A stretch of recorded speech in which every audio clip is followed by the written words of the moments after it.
అందరికీ నమస్కారం అండి. ఓం గం గణపతియే నమః. జూన్ 14, 2025 శుక్రవారం సంకటహర చతుర్థి జరుపుకున్నామండి. నేను గత 6 నెలల నుండి గణపయ్య పూజ సంకటహర చతుర్థి రోజు జరుపుకుంటున్నాను. ప్రతి నెల పౌర్ణమి తర్వాత వచ్చే చతుర్థి తిథిని సంకటహర చతుర్థి అని పిలుస్తాము. వీడియోలోకి వెళ్లే ముందు చిన్న రిక్వెస్ట్ ఫ్రెండ్స్, కొత్తగా ఎవరైనా ఛానల్ ను చూస్తున్నట్టయితే మీకు గనక వీడియో నచ్చితే ఒక లైక్ వేయండి, షేర్ చేయండి, ఛానల్ ని తప్పకుండా సబ్స్క్రైబ్ చేసుకోండి. నేను గత 6 నెలల నుండి గణపయ్య పూజ సంకటహర చతుర్థి రోజు జరుపుకుంటున్నాను. ప్రతి నెల పౌర్ణమి తర్వాత వచ్చే చతుర్థి తిథిని సంకటహర చతుర్థి అని పిలుస్తాము.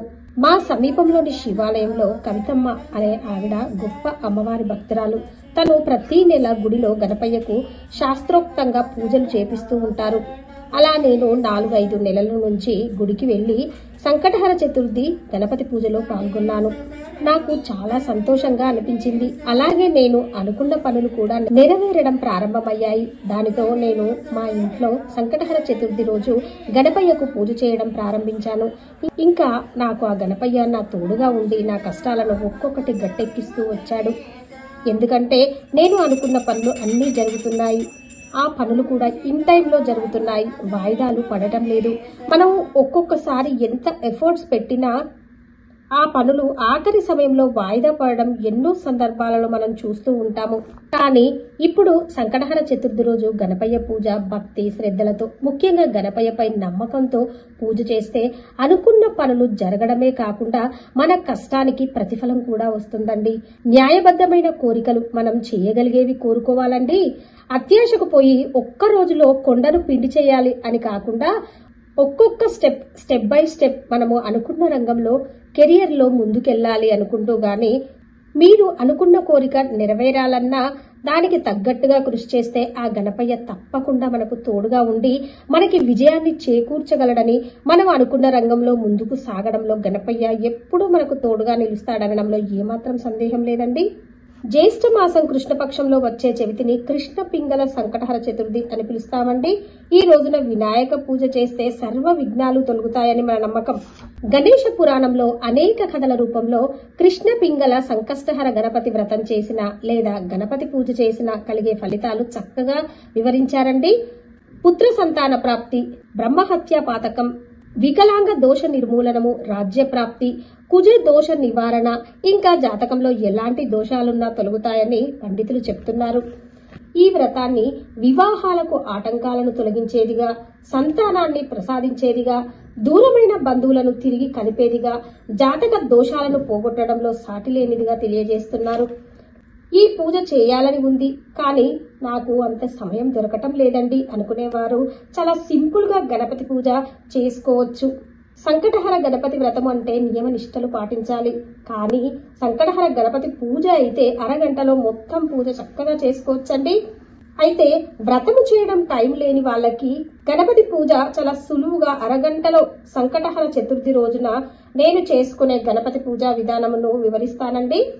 జాబ్ చేసుకునే వాళ్ళు, ఎవరైనా చిన్న చిన్న వ్యాపారాలు చేసుకునే వాళ్ళకి చాలా బాగా ఉపయోగపడుతుందని, నా వీడియో చూసి ఒక్కరైనా సంకటహర చతుర్థి రోజు పూజ చేసుకున్నా నా జన్మ ధన్యము అని నేను భావిస్తున్నానండి.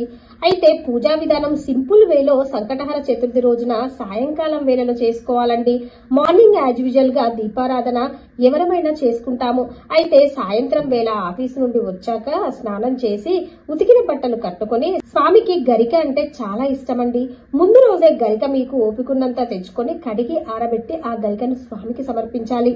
మీ వద్ద గణపతి పటం ఉంటే ఆ పటానికి, కానీ విగ్రహం ఉంటే మరీ మంచిదండి. అభిషేకం చేసుకునే భాగ్యం కలుగుతుంది. విగ్రహం లేదండి అనుకుంటే పసుపు గణపతికి అయినా అభిషేకం చేయవచ్చు. పసుపు గణపతికి నీళ్లు చిలకరించిన అభిషేక ఫలితం కలుగుతుంది. విగ్రహం ఉంటే నీళ్లతో పంచామృతాలతో అభిషేకం చేసుకోవచ్చు. గణపతి నైవేద్యం విషయానికొస్తే అరటి పండ్లు, మోదకాలు, ఉండ్రాళ్ళు, కుడుములు, బెల్లము, అటుకులు ఏదైనా సరే మీ ఓపిక. బెల్లం ముక్క అంటే గణపయ్యకు చాలా చాలా ఇష్టమండి. బెల్లం ముక్క సమర్పించినా చాలండి, స్వామికి మనపై తప్పక దయ కలుగుతుంది. గణపతి అష్టోత్తరము మరియు సంకటనాశన గణేష స్తోత్రం చదువుకోవాలండి. లేదంటే ఆడియో పెట్టుకొని వినుకుంటూ ఓం గం గణపతియే నమః అనుకుంటూ పూజ చేసుకుంటూ ధ్యానం చేయాలి. పూజానంతరం మనకున్నంతలో ఏదో ఒక నైవేద్యం పెట్టి హారతి ఇవ్వాలి. పంచహారతి గాని, కర్పూర హారతి గాని ఏదైనా ఒకటి ఇవ్వచ్చండి. ఇప్పుడు మీ మనసులో ఉన్న బాధను, కష్టాలను, సంకటాలను, మీ సంసారంలోని కలతలను, మీకున్న కష్టాలన్నీ ఆ స్వామివారి ముందు పాదాలపై పెట్టి భక్తి శ్రద్ధతో, ముఖ్యంగా నమ్మకంతో స్వామికి దండం పెట్టుకొని మీ బాధలన్నీ స్వామితో చెప్పుకోండి. ఏ పూజకైనా భక్తి ప్రధానమండి. ఆడంబరాలు అవసరమే లేదంటాను. మనం పూజ చేస్తున్నంతసేపు మన మనస్సు ఆ భగవంతుడిపై లగ్నం చేస్తున్నామా లేదా అన్నదే చాలా ప్రధానమైన విషయం. మన ఆడంబరాలు స్వామి చూడరు. మన భక్తి, శ్రద్ధ, నమ్మకం మాత్రమే చూస్తారు.